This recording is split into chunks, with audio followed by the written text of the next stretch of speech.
இந்த சனி பகவான் இவங்களுக்கு 19 வருஷம் நல்ல லாபத்தை தருவார். அதாவது பொருள் சம்பந்தப்பட்ட விஷயங்கள், பொருள், நிலம், இதெல்லாம் சனி பகவான் தான் இவர் தர உள்ளார். லக்னாதிபதியும் யோகாதிபதியும் ராசியாதிபதியுமான சனி பகவான் 19 வருஷம் இவங்க தசாபுக்தி எடுப்பார். அந்த 19 வருஷம் தான் இவங்க ரொம்ப இவங்களை பொறுத்த வரைக்கும் பார்த்தீங்கன்னா சந்திர தசை தான் கொஞ்சம் மோசமாக இருந்தாலும் பாதகாதிபதி புதனும் இவங்களை ரொம்ப பாதிக்கிறது கிடையாது. இந்த ராசியுடைய நாதனாகிய புதன் பாதகாதிபதி. புதன் இவங்களுக்கு பாதகம் செய்யக்கூடியவர். ஆனால்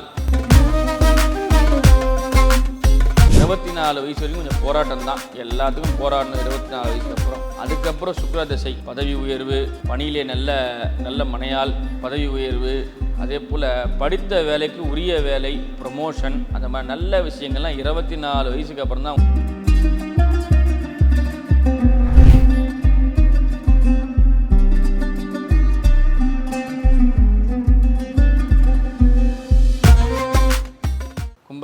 கும்பராசினியர்களே, கும்பராசியில் அவிட்ட நட்சத்திரம். இந்த அவிட்ட நட்சத்திரக்காரர்களுக்கு பார்த்திங்கன்னா கும்பராசியில் சம்பவிக்கும் போது நல்ல பலன்களே தருகிறார். இந்த அவிட்ட நட்சத்திரக்காரர்களுக்கு பார்த்திங்கன்னா சுக்கிரன் ஆகாதவர், சுக்கிர தசையே இவங்களுக்கு ரொம்ப வராது, ரொம்ப ரேர். ஆனால் இவங்களுக்கு யோகத்தையும் லாபத்தையும் தரக்கூடியவர் யாருன்னு கேட்டிங்கன்னா சனி பகவானும் ராகு பகவானும். ராகு தசையாக ஒரு 16 வருஷம் இவங்களுக்கு இருக்குது. தந்தையார்களுக்கும் சகோதரனுக்கும் நல்ல லாபங்களை கொடுக்க வரார் ராகு. அதே போல் இந்த சனி பகவான் இவங்களுக்கு 19 வருஷம் நல்ல லாபத்தை தருவார். அதாவது பொருள் சம்பந்தப்பட்ட விஷயங்கள், பொருள், நிலம், இதெல்லாம் சனி பகவான் தான் இவர் தர உள்ளார். லக்னாதிபதியும் யோகாதிபதியும் ராசியாதிபதியுமான சனி பகவான் 19 வருஷம் இவங்க தசாபுக்தி எடுப்பார். அந்த 19 வருஷம் தான் இவங்க ரொம்ப சிறப்பாக இருக்கும். எனவே இவங்களுக்கு புததசையும் கேதுதசையும் அந்த அளவுக்கு சிறப்பு இருக்காது. ஆனால் பாதகாதிபதின்னு சொல்லக்கூடிய சுக்கிரன் பிற்காலத்தில் வர்றதுனால ஒரு நல்ல விஷயம் இவங்களுக்கு. அதே போல் சதய நட்சத்திரம், ராகுடைய நட்சத்திரம், பிறக்கும் போதே ராகுதசை. இந்த ராகுதசையால் என்னன்னு கேட்டிங்கன்னா அடிக்கடி உடல்நிலை பாதிப்பும், ஏதாவது ஒரு இடத்துல போகும்போது விளையாட போவாங்க, கீழே விழுது, அதாவது ஒரு உடல் பயிற்சி செய்யும் போதும் அந்த பொருட்கள் நம்ம மேலே ஏற்று சில காயங்கள் ஏற்படும். இந்த 16 வருஷன்றது உடல் காயங்களும் ஏதேனும் ஒரு ரத்த காயங்களே ஏற்பட்டு இருக்கும். ராகுன்னா ரத்தம், உடம்பு. ராகு தசாபுக்தி இருக்கும்போது ஏதாவது ஒரு ரோகத்தையே கொடுத்து வருவார். ஸ்கின் அலர்ஜி, அந்த மாதிரியான தோல் சம்மந்தப்பட்ட பிரச்சனைகள்லாம் கொடுக்க போகிறார். ஆனால் இவங்களுக்கு 16 வருஷம் குருதசை நல்லா இருக்கும், 2வது புததசையும் நல்லா இருக்கும். குரு புதனால் தான் இவங்களுக்கு நல்ல லாபம். ஆனால் இந்த ராசிகாரர்களுக்கு புதனும் குருவும் நல்ல இடங்களில் இல்லை என்றால் லாபங்கள் குறைவு.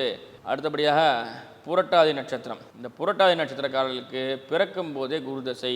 ஆன்மீக நாட்டங்கள், ஆன்மீக சிந்தனைகள், சில நேரங்களில் பார்த்திங்கன்னா என்ன செய்கிறோன்றது தெரியாமல் செய்யக்கூடிய விஷயங்களால் இவங்க பாதிக்கப்படுறாங்க. அதுக்கடுத்து பார்த்திங்கன்னா இவங்களுக்கு நடக்கக்கூடிய திசையாகப்பட்டது சனி திசை 19 வருஷம் நடக்கும். இந்த 19 வருஷ காலங்களும் ஏதேனும் ஒரு பிரச்சனைகளும், நிர்வாகத்தினால் சண்டைகளும், ஊழியர்களால் பிரச்சனைகள், உங்ககிட்ட வேலை செய்கிற ஆட்களால் பிரச்சனை. சனின்னா கீழே வேலை செய்கிற பணியாளர்கள் தான் குறிக்கும். இந்த பணியாளர்கள் லேபர் ப்ராப்ளம், இந்த பணியாளருக்கு உரிய தொகை சம்பளம் செலுத்தாதனால் பிரச்சனை, இந்த மாதிரியான விஷயங்கள்லாம் நடக்கும்போது உங்களுக்கு சில பாதிப்புகள்லாம் ஏற்படுது. இவங்களுக்கு யோகாதிபதியானப்பட்டவர் புத பகவான் 17 வருஷம் தான் நல்லா இருக்கும். அதுக்கப்புறம் கேது தசையும் சுக்கிர தசையும் இவங்களுக்கு சிறப்பல்ல. ஏன்னா பாதகாதிபதியாகப்பட்டவர் சுக்கிரன். கும்பராசிக்கு பாதகஸ்தானம் என்ற 9ஆம் இடத்துல சுக்கிரன் அமர்றதுனால இவருக்கு அந்த அளவுக்கு சுக்கிரனால் சிறப்பு இல்லை. ஆனால் புதனால் சிறப்பு உண்டு. கல்வி ஞானங்கள், நல்ல அறிவு, ஆற்றல், படிப்பறிவு கம்மியாக இருந்தாலும் பட்டறிவு, பகுத்தறிவுலாம் நிறைய இருக்கும். இவங்க கல்வி ஞானங்கள் சிறந்தே விளங்கும்.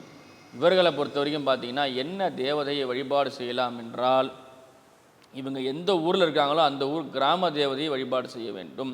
எந்த ஊரில் இருக்காங்களோ அந்த ஊர் கிராம தேவதையை இவங்க வழிபாடு செய்யும்போது இவங்களுக்கு மென்மேலும் லாபங்களும் அதற்கு உண்டான உரிய விஷயங்களும் சீக்கிரமாக நடக்கும். அதே போல் இவங்க ராசியில் பார்த்திங்கன்னா நல்ல கிரகங்களோ அல்லது நல்ல கிரகங்கள் அமையும் போது சுப கிரகங்களாக அமைந்தால் இந்த ராசி வலுப்பெற்று நல்ல சிறப்பை தரும்.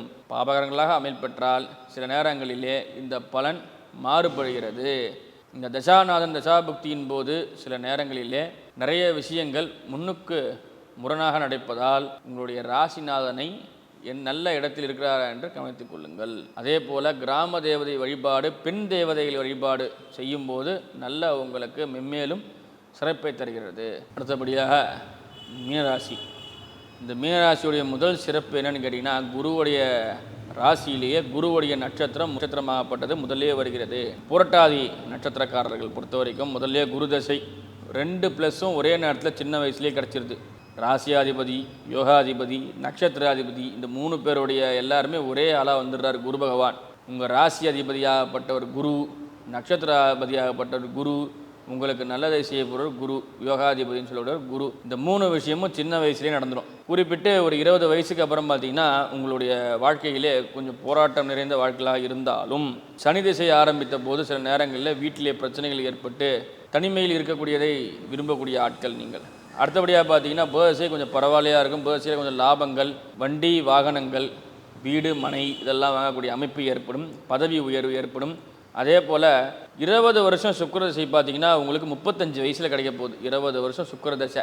இந்த 20 வருஷம் தான் பொற்காலம்னு சொல்லுவாங்க. இந்த பொற்காலமாகப்பட்டது 55 வயசு வரைக்கும் இருக்கும். அதுக்கு அப்போ தான் உங்களுக்கு நல்ல லாபங்களையும் நல்ல பணவரவு தனவரவரை கொடுக்க உள்ளது. 60 வயசுக்கு மேலே பார்த்தீங்கன்னா உங்களுக்கு தசாநாதன்கள் சரியில்லாத காரணத்தினால் 60 வயசுக்கு அப்புறம் கொஞ்சம் உடல்நிலை பாதிப்பு, மன ரீதியாக பிரச்சனை, இந்த மாதிரியான விஷயங்கள்லாம் நிறைய வருது.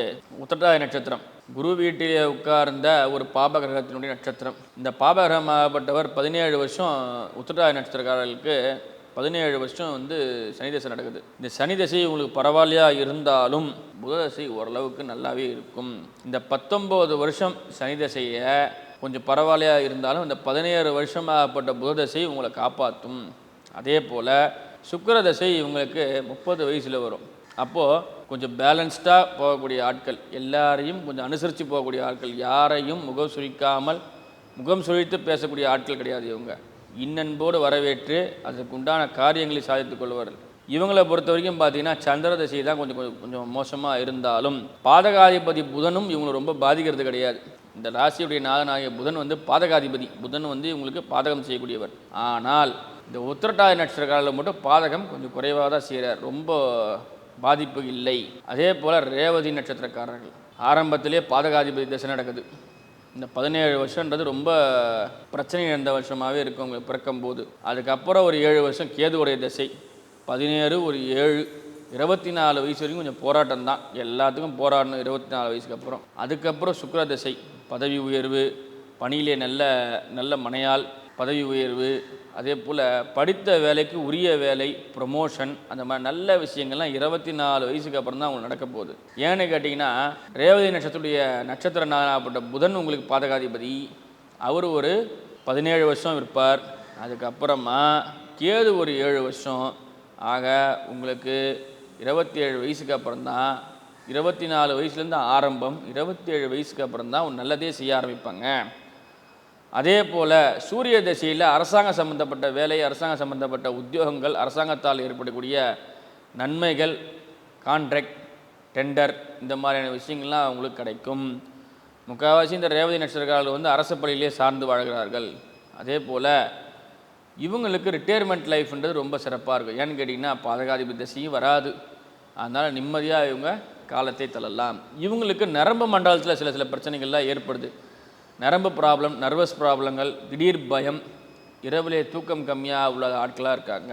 இவங்களை பொறுத்த வரைக்கும் நல்ல பூர்ண ஆயுளை பெற்றக்கூடிய ஆட்கள். இவங்களுக்கு நிறைய பாதிப்புன்றது கம்மி. 2வது விஷயம், இவங்களை பொறுத்த வரைக்கும் பார்த்தீங்கன்னா என்ன தேவதையை வழிபாடு செய்யலாம் என்றால் மலை மேல் அமர்ந்திருக்கக்கூடிய கடவுள்களை வழிபாடு செய்வது, கடல் சார்ந்த இடங்களில் ஓரங்களில், அதாவது திருச்செந்தூர் முருகர், கந்தங்கோட்டம் முருகர், அதே போல் மலை சார்ந்த தேவதைகள் திருப்பதி பெருமாள், இந்த மாதிரி மலை கடல் சார்ந்த இடங்களிலே போய் வழிபாடு செய்யும்போது அபரிவிதமான யோகங்களும் அபரிவிதமான நன்மைகளும் இவங்களுக்கு ஏற்படுது. இவங்களை பொறுத்த வரைக்கும் பார்த்திங்கன்னா எதையும் கொஞ்சம் யோசித்து செயல்பட்டால் வாழ்க்கையில் மென்மேலும் முன்னேறலாம். நன்றி, வணக்கம்.